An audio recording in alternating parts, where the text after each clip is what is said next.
গুগলের মা গুগলকে নিয়ে বেরিয়ে এলেন। দুজনেরই মুখ তখন লাল আর উত্তেজিত। বাবা বেশ ভয় পেয়ে এগিয়ে এসে মাকে জিজ্ঞেস করলেন, কি ব্যাপার, তোমাদের চেক হতে এত দেরি হচ্ছিল কেন? গুগলের মা বিরক্ত হয়ে বললেন, জানি নে, ওরা যে এতক্ষণ ধরে আমাদের কাছে কি খুঁজছিলেন আমি কিছু বুঝলামই না। বোধহয় কিছু সন্দেহ করেছিল। বাবা বেশ রেগেই বললেন, অফিসারগুলো সব অকম্মার ঢেঁকি, হয়তো কিছু একটা খবর পেয়েছে, অমনি উদরপিণ্ডি বুদর ঘাড়ে চাপিয়ে তাদের কষ্ট দিচ্ছে। গুগলের মা একবার চারিদিক দেখে নিয়ে বললেন, যাকগে, ছেড়ে দাও, ওরা আমার কাছে ক্ষমা চেয়েছেন, আমরা কি এগোবো? গুগলের বাবা বললেন, না, এখনো কিছু বলেনি, অথচ 6:25 হয়ে গেল, চলো বসে গিয়ে। গুগলের পকেটে তখনও কয়েক লক্ষ টাকার হিরে। ও চারিদিক তাকিয়ে জিতেন্দ্র যোশীকে খুঁজছে, কিন্তু সেরকম চেহারার কোনো লোকই ওর চোখে পড়ছে না।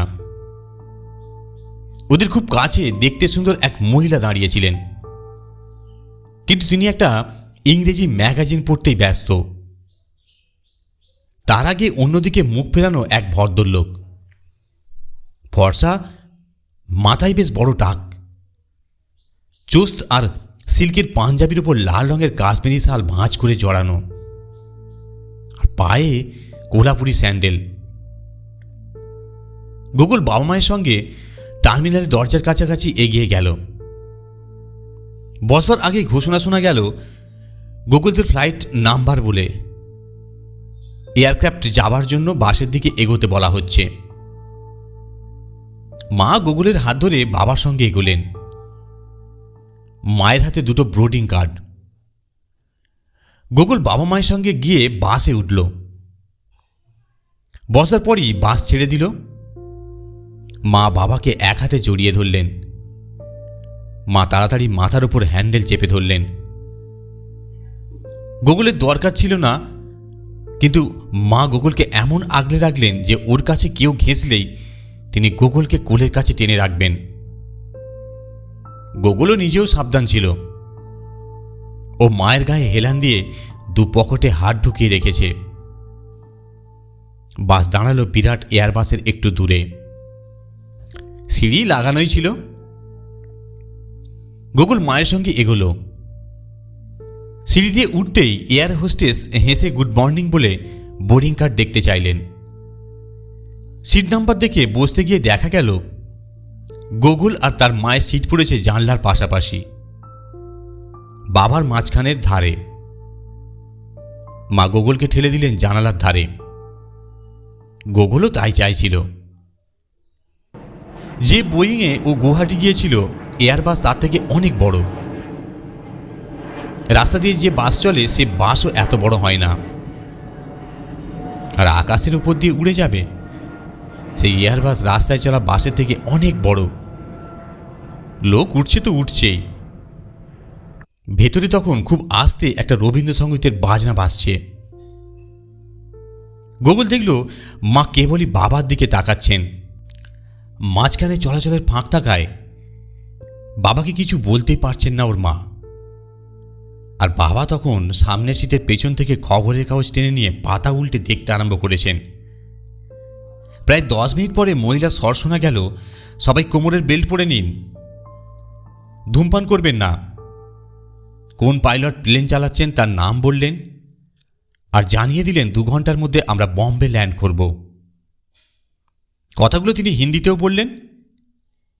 সেই ফাঁকে একজন এয়ার হোস্টেস বিলি করে গেলেন টফি, কানের তুলো আর মৌরি। গুগল দুটো টফি তুলে নিল। 5 মিনিট পরেই প্লেন আকাশে উঠল। গুগল সব ভুলে গিয়ে জানালা দিয়ে বাইরের দৃশ্য দেখতে লাগলো। মা হঠাৎ ওর দিকে ঝুঁকে পড়ে ফিসফিস করে বললেন, খুব সাবধানে গুগল, সেই দামি জিনিসটা কিন্তু তোমার পকেটেই রয়ে গেছে। তুমি যদি টয়লেটে যাও আমি তোমার সঙ্গে যাব, একলা সিট ছেড়ে নামবে না। গুগল মাথা নেড়ে বলল, বম্বে না আসা পর্যন্ত আমি সিট থেকে উঠব না। কিন্তু মা, মাথার টুপিটা আমার খুলতে ইচ্ছে করছে। গুগলের মা হাত বাড়িয়ে নিজেই গোকুলের মাথা থেকে প্রসবের হাতে বোনা টুপিটা খুলে নিলেন। বললেন, ওরা কেন যে তোমাকে টার্গেট করলো আর তোমার পকেটে রেখে দিল বুঝতে পারছি না। নিজেদের কাছে রেখে দিলেই তো পারতেন। তারপর তোমাকে চোখে চোখে রাখলেই সেই লোকটাকে ধরতে পারতেন। আর কি অদ্ভুত ব্যাপার, তুমি থাকলে একটা না একটা গোলমাল হবেই। গোকুল হেসে বলল, সেটা বুঝি আমার দোষ মা? মা বললেন, না, এটা অবশ্য তোমার দোষ নয়, কিন্তু কি যে ঘটবে কে জানে। তোমার বাবাকে এখনো কথাটা বলতেই পারছি না, উনি বেশ ফাঁকে বসে আছেন। গোকুল হঠাৎ উঠে দাঁড়ালো, সামনে পিছনে অনেকগুলো মুখের দিকে দেখল, কিন্তু এত লোক সকলের মুখ দেখে সম্ভবই নয়। মা বিরক্ত হয়ে জিজ্ঞেস করলেন, আরে কি হলো, উঠে দাঁড়ালে কেন? বাবাও গোকুলের দিকে তাকালেন। গোকুল বসে পড়ে বলল, সেই লোকটাকে খুঁজছি কিন্তু দেখতে পাচ্ছি না। মা ধমক দিয়ে বললেন, তোমাকে আর দেখতে হবে না, চুপ করে বসো। এয়ার হোস্টেস ট্রলিতে করে স্ন্যাক্স নিয়ে এগিয়ে এলেন।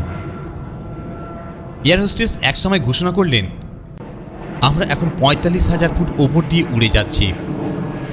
তারপর প্রায় ১ ঘন্টা বাদে ঘোষণা করলেন, আপনারা কোমরে বেল্ট বাঁধুন, ধূমপান করবেন না, ১০ মিনিটের মধ্যেই আমরা বিমানবন্দরে অবতরণ করব, ইত্যাদি ইত্যাদি নানা কথা। মা হাত তুলে ঘড়ি দেখলেন, সময় ৯:৩০। ১০ মিনিট লেটে ছেড়েছিল, ঠিক ২ ঘন্টায় সময় লাগালো। গোকুল ওর ঢলঢলে ট্রাউজারের ২ পকেটে ২ হাত ঢোকালো। এক পকেটে মায়ের দেয়া চকলেটের প্যাকেট, আর এক পকেটে সেই কাগজে ছোট্ট মোড়ক। ও হাত দিয়ে মোড়কটা টিপল, দেখলো শক্ত। মনে মনে অবাক হলো, ওই সামান্য জিনিসটার দাম কয়েক লক্ষ টাকা। কত আশ্চর্য জিনিস যে পৃথিবীতে আছে। কিন্তু সত্যি কি সেই মাথায় ফেল্ট হ্যাট পরা সুন্দর ভদ্রলোকটি ওর পকেটে ওটা ঢুকিয়ে দিয়েছেন? বুকস্টলের ভিড়ে অন্য কেউ হয়তো ঢুকিয়ে দিতে পারে। জিতেন্দ্র যোশী তো তার নাম ঠিকানা সবই বাবাকে বলেছেন, উনি কি মিথ্যে কথা বলেছেন?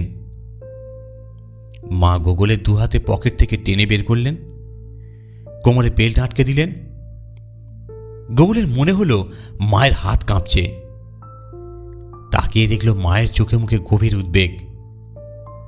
বাবা খবরের কাগজ গুটিয়ে রেখে হাতের ঘড়ি দেখে বললেন, এসে গেলাম। এয়ারপোর্টে অফিসের গাড়ি আসবার কথা আছে, গাড়ির নম্বরও নিয়ে এসেছি। সুটকেসের গায়ে লাগানো কাউন্টার পার্ট কার্ড আমার কাছে আছে, পেতে একটু দেরি হবে। মালপত্র যেখানে আসবে তোমরা সেখানে দাঁড়িও, আমি সেই ফাঁকে গাড়িটা কোথায় আছে দেখে আসব। মা বাবার মুখের দিকে তাকালেন, অথচ একটাও কথা বলতে পারছেন না। তার মুখ সাদা হয়ে উঠেছে। গোকুল তখন দাঁতে দাঁত চেপে প্লেন ল্যান্ড করার অপেক্ষা করছে। বেশ বুঝতে পারছে প্লেন সামনের দিকে যেন একটু ঝুঁকে আছে। হঠাৎ একটা ঝাঁকুনি দিতেই গোকুল মায়ের গায়ে ধাক্কা খেল। জানালা দিয়ে বাইরে দেখল প্লেন মাটিতে নেমেছে, যে কোনো দ্রুতগামী মোটর গাড়ির থেকেও জোরে চলছে। বাবা অ্যাটাচিটা হাতে তুলে নিলেন। প্লেনের গতি কমে এলো, বাঁক নিয়ে আস্তে আস্তে চলল। একেবারে নেমে যাবার পরে মা উঠে দাঁড়ালেন। তৎক্ষণাৎ মায়ের পিছনে এসে এক ভদ্রলোক দাঁড়ালেন। বাবা উঠে দাঁড়ালেন। মা ভদ্রলোকের দিকে তাকালেন।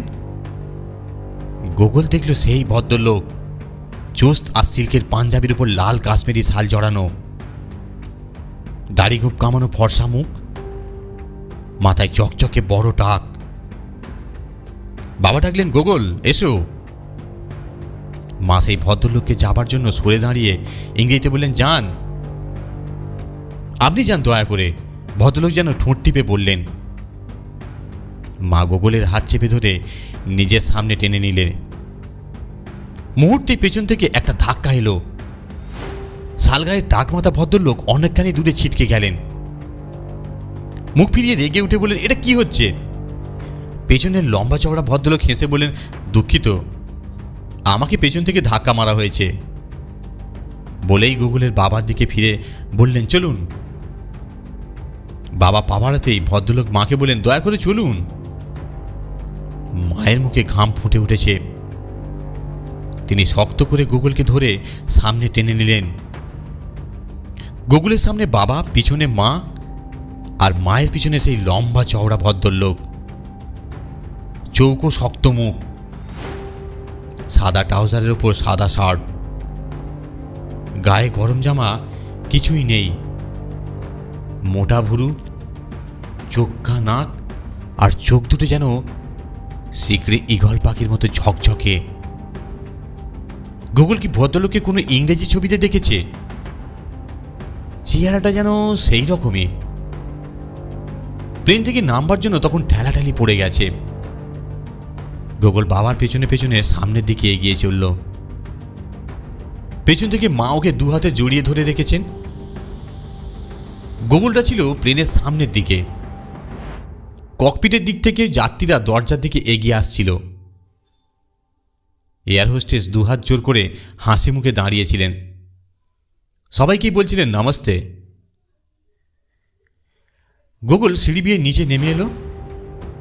মা ওকে যেমন ধরেছিলেন তেমনই ধরে আছেন। বাবা বললেন, গুগলকে এখন ছেড়ে দাও না। মা বললেন, না, তুমি দূরে যেও না, আমার গুগলের গায়ে গায়ে থাকো। বাবা অবাক হয়ে মায়ের দিকে তাকালেন। এই প্রথম তিনি মায়ের মুখের দিকে ভালো করে দেখলেন। জিজ্ঞেস করলেন, কি হয়েছে নীতি? কয়েকজন মহিলা পুরুষ গুগলদের খুব কাছেই। বাস নেই, টার্মিনাল দিকে হেঁটে যেতে হচ্ছে। মা চারিদিকে দেখে ফিসফিস করে বললেন, ভীষণ বিপদ। গুগলের প্যান্টের পকেটে কেউ একটা কয়েক লক্ষ টাকা দামের হিরে ঢুকিয়ে দিয়েছে। এমন সময় সেই লম্বা চওড়া ভদ্রলোক একেবারে বাবার ঘাড়ের উপর এসে পড়লেন। হেসে বললেন, দুঃখিত। বাবা রেগে গেলেন না, অবাক হেসে বলেন, খোলা জায়গায় ঘাড়ে এসে পড়ছেন। ভদ্রলোক কিছু বলবার আগেই একজন সিনেমা অ্যাক্ট্রেসের মতো মহিলা গুগল আর মায়ের সামনে এসে পড়লেন। তৎক্ষণাৎ সেই ভদ্রলোক মহিলার গায়ের কাছে এসে পড়লেন। মহিলা ভদ্রলোকের দিকে একবার বিরক্ত চোখে তাকিয়ে সোজা হেঁটে চলে গেলেন। বাবা মায়ের আরও কাছে চলে এলেন। বললেন, কি ধরনের লোক সব বোঝা যায় না। গুগল তখন সেই ফেল্ড হ্যাট পরা লোকটাকে খুঁজছে। আশ্চর্য, এত লোক হেঁটে চলেছে, জিতেন্দ্র যোশী একেবারে বেপাত্তা, তাকে দেখাই যাচ্ছে না। গুগল বাবা মায়ের সঙ্গে লাউঞ্জে পৌঁছে গেল। ওদের ঘিরে একটা ভিড় কিছুতেই সরছে না। মা বাবাকে বললেন, তুমি এখন গাড়ি খুঁজতে যেও না, সুটকেস দুটো এলে একেবারে একসঙ্গে যাব, আমার ভয় করছে ভীষণ। বাবা বললেন, সেটা তো আমারও করছে, কিন্তু পুলিশ বা কাস্টমসের কেউ আমাদের কাছে আসছেন না কেন? হিরে পাচারকারীরা যদি গুগলের উপর ঝাঁপিয়ে পড়ে? বাবা মা ফিসফিস করে কথা বলছিলেন। সেই লম্বা চওড়া ভদ্রলোক হঠাৎ পাশ থেকে ফিসফিস করে বললেন, তার জন্য ভাববেন না, মাল পেলেই পোর্টারের হাতে দিয়ে সোজা গাড়িতে গিয়ে উঠে বসবেন, নিজের জায়গায় চলে যাবেন। বাবা ভদ্রলোকের দিকে অবাক হয়ে তাকালেন, কিন্তু কিছু জিজ্ঞেস করার আগেই ভদ্রলোক ডান দিকে হনহন করে চলে গেলেন। মা গুগলকে আঁকড়ে ধরে বললেন, কে এই লোকটা? বাবা বললেন, কিছুই তো বুঝতে পারলাম না গো। যাকগে, কনভেয়ার বেল্টে মাল আসতে আরম্ভ করবে এক্ষুনি, চলো আমরা সেদিকে যাই। গুগল দেখল ওদের চারপাশে যখন কেউ ঘিরে নেই, কি যে ঘটছে কিছুই বুঝতে পারছে না। তখন সব লোক গিয়ে ভিড় করছে কনভেয়ার বেল্টের কাছে। কনভেয়ার বেল্ট ঘুরতে আরম্ভ করলো। ওদের ফ্লাইট নম্বরটাও একটা বোর্ডে লাল আলোয় জ্বলে উঠল। বাউলের নীতি, কি ঘুরতে চলেছে কিছুই জানি নে, তবে আমার মনে হচ্ছে হিরে পাচারকারী আমাদের কাছে পিঠে থাকতে পারে। গুগলকে নিয়ে চিন্তা, ওকে হঠাৎ ছিনিয়ে নিয়ে কেউ পালিয়ে না নিয়ে গেলেই হলো। মনে হয় পুলিশ বা কাস্টম দূর থেকে আমাদের উপর নজর রেখেছে। হিরে চোরাই চালানদারদের জানতেও পেরেছে, ব্যাপারটা ধরা পড়ে গেছে। কিন্তু আমি একটা কথা বুঝতে পারছি না, দমদমে ওরা গোকুলের কাছ থেকে হিরেটা নিয়ে নিলেই তো আমাদের ঝামেলা চুকে যেত। মা বললেন, জানি না বাবু, কি কুক্ষণে যে বেড়াতে বেরিয়েছিলাম, আর আমার এই ছেলেটাও হয়েছে সেই রকম, যেখানে যাবে সেখানে একটা না একটা কাণ্ড বাঁধিয়ে বসবেই। বাবা অতি দুঃখে হেসে বললেন, আরে গোকুলের কি দোষ বলো? তবে আমার মনে হচ্ছে ওই জিতেন্দ্র যোশী আসলে হিরে চালানদার। ভেবেছিল ছোট্ট ছেলেকে সিকিউরিটি চেক করা হবে না। মূর্খ, ডেটোনেটারে তো সবই ধরা পড়বে। গোকুল বলল, কিন্তু বাবা, সেই জিতেন্দ্র যোশীকে তো কোথাও দেখতে পাচ্ছি না। বাবা বললেন, সে হয়তো দমদম থেকে প্লেনেই ওঠেনি, আমাদের ধাপ্পা দিয়েছে, অন্য কেউ আমাদের পেছনে লেগে আছে। যাই হোক, চল কনভেয়ার বেল্টের দিকে যাই, মালপত্র আসতে আরম্ভ করছে। মা জিজ্ঞেস করলেন, আমি কি করব? বাবা বললেন, তুমি এখানেই দাঁড়াও, ভিড়ের মধ্যে বরং না যাওয়াই ভালো। মা গোকুলকে ধরে দাঁড়িয়ে রইলেন আর চারপাশে দেখতে লাগলেন। তার দু চোখে আতঙ্ক আর ভয়। আশপাশ দিয়ে মহিলা পুরুষ কেউ না কেউ যাতায়াত করছেন। গোকুল কেবল সেই ফেল্ট হ্যাট পরা লোকটিকেই খুঁজছে। এই সময়ে একজন সুন্দরী বিদেশি মহিলা গোকুল আর তার পায়ের পাশে এসে দাঁড়ালো। মা চমকে উঠে মহিলার দিকে তাকালেন। মহিলা একটি 2 টাকার নোট মায়ের দিকে বাড়িয়ে দিয়ে ইংরেজিতে জিজ্ঞেস করছিলেন, আপনি কি আমাকে 50 পয়সার একটা কয়েন দিতে পারেন? টেলিফোনের জন্য দরকার, কারো কাছ থেকে চেয়ে পাচ্ছি না, অথচ একটা কয়েন না হলে আমি একটা জরুরি টেলিফোন করতে পারছি না। মা মহিলাকে জিজ্ঞেস করবেন কিনা বুঝতে পারছেন না,